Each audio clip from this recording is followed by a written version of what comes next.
Hello students, आज के इस सेगमेंट में हम सीखने वाले हैं मैक्सिमा और मिनिमा। कोई फंक्शन हमें दिया गया है तो वो फंक्शन किसी पॉइंट पर मैक्सिमा है, किसी पॉइंट पर मिनिमा है, इसको हम कैसे फाइंड करेंगे। तो इसके लिए हम यूज़ करेंगे सेकेंड डेरिवेटिव टेस्ट। वैसे सिंपल केस में क्या होगा कि अगर आपको फंक्शन दिया गया है और अगर आपको पॉइंट भी दिए गए हैं तो आप उन पॉइंट्स को उस फंक्शन में रख करके फाइंड कर सकते हैं कि किस पॉइंट पे मैक्सिमा है। जिस पे इसकी वैल्यू मैक्सिमा आएगी वो हमारा पॉइंट मैक्सिमा हो जाएगा और जिस पे इसकी वैल्यू मिनिमा आएगी वो पॉइंट हमारा मिनिमा हो जाएगा। लेकिन हम सीखने वाले हैं आज सेकेंड डेरिवेटिव टेस्ट, जब आपको पॉइंट्स नहीं मालूम है, यानी आपको डोमेन नहीं पता है। तो इस मेथड को बताने के लिए मैंने एग्जाम्पल यहाँ पे ले रखा हुआ है, लेकिन एग्जाम्पल से पहले मैं आपको इसका एक शॉर्ट परफॉर्मा बताता हूँ कि कैसे इसको करते हैं।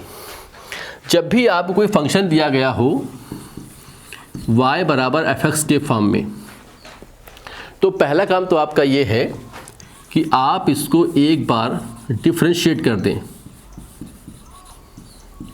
और आराम रहेगा कि आप इसको एक बार और डिफरेंशिएट कर लें।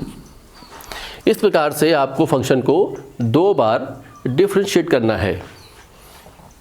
इसके बाद हमारा स्टेप क्या है, ये आप इसको फर्स्ट स्टेप मान सकते हैं, ये स्टेप सेकंड है।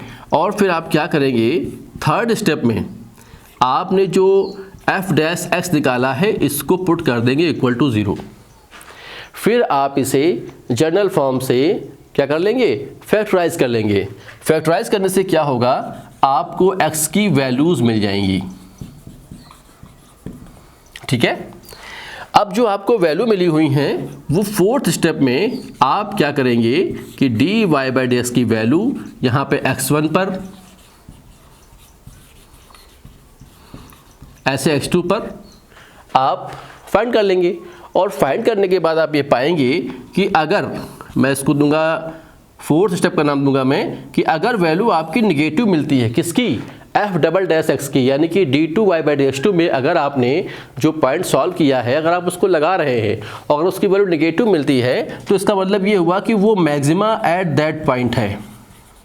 और सिमिलरली अगर आपको पॉजिटिव मिलती है तो वो मिनिमा एट दैट पॉइंट हो जाएगा।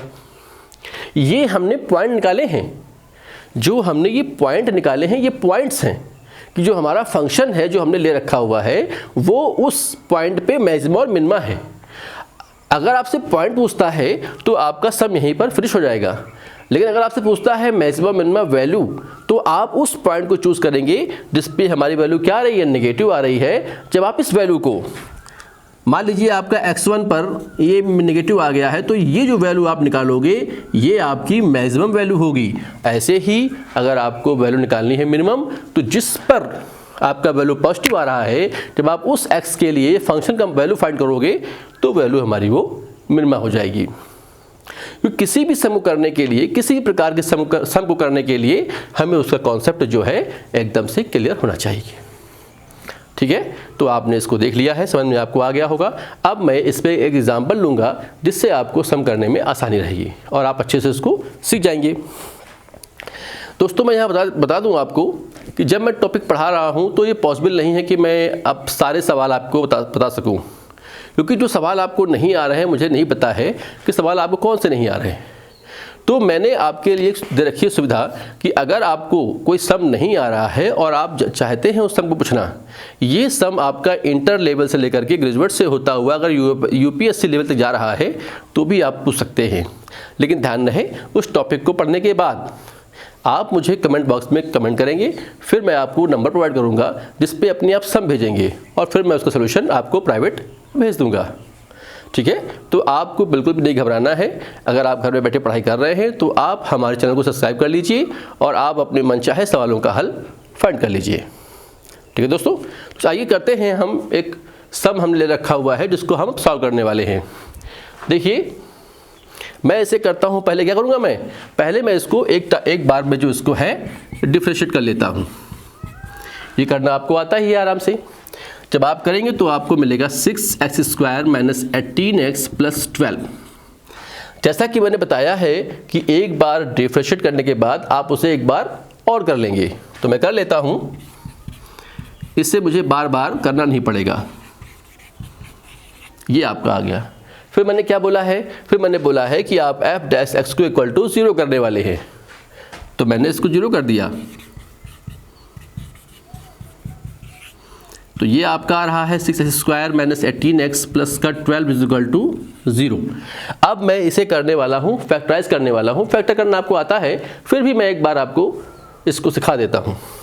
मैं अगर चाहूँ तो यहाँ से 6 को कॉमन ले सकता हूँ, और आप देख रहे हैं कि स्प्लिट फॉर्म से अब आपका ये जो है ब्रेक हो गया है और आपको यहाँ पर 2 पॉइंट्स मिल गए हैं। s इज इक्वल टू 2 मिल गया है, s इज इक्वल टू हमको 1 मिल गया है, आपके सामने वैल्यू लिखी हुई है। अब इसी वैल्यू पर हमें चेक करना होगा कि ये फंक्शन किस पॉइंट पे मैक्सिमा है और किस पे मिनिमा है, राइट। आइए हम इस वैल्यू को पुट करते हैं किसमें, f डबल डैश मैं 2 निकालता हूँ। तो आप देख रहे हैं कि 24 18 इक्वल टू 6, यानी ये आपको पॉजिटिव वैल्यू आ रही है, यानी कि ये फंक्शन क्या है आपका, इस पॉइंट पर आपका ये फंक्शन मिनिमा हो जाएगा। It's clear.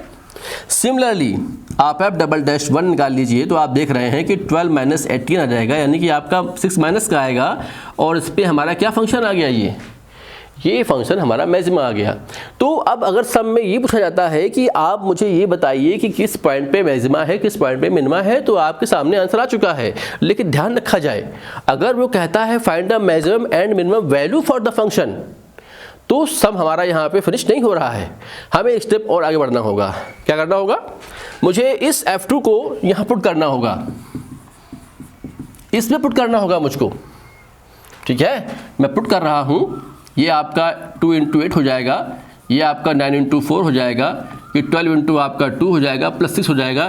जो ये वैल्यू आप फाइंड करने वाले हो, ये क्या है, ये है आपका मिनिमम वैल्यू, ठीक है। और ऐसे ही जब आप 1 निकालने वाले हो इसमें, तो 2 माइनस का 9 प्लस का 12 प्लस का 6, ठीक है। 12 6 18, 12 6 18 प्लस 20 में 9 गया, आपका आता है 11। ये आपका जो वैल्यू है कैसा आ गया, ये हमारा मैक्सिमम वैल्यू आ गया है। अगर मैं इसको सॉल्व करता हूँ,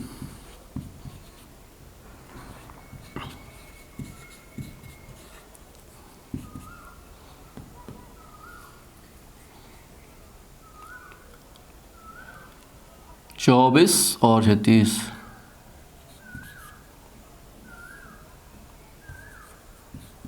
ये देखिए, तो आप देख रहे हैं ना, ये वैल्यू आपका मिनिमा है और ये आपका मैक्सिमा है। तो दोस्तों बहुत ही सिंपल तरीका था सेकेंड डेरिवेटिव टेस्ट निकालने का, जो आपने सीख लिया है, ठीक है। अब इसके बाद मैं आपको नेक्स्ट जो वीडियो आने वाला हूँ, मैं आपको उसमें बताऊंगा कि लोकल मिनिमा क्या होता है, लोकल पॉइंट्स क्या होते हैं, इस बारे में मैं आपको बताऊंगा। फिलहाल आप इसको सीखिएगा, और जो सब आपको नहीं आ रहा है उसको आप पूछ पाएंगे, ठीक है। तो ये आपको समझ में आ गया होगा। थैंक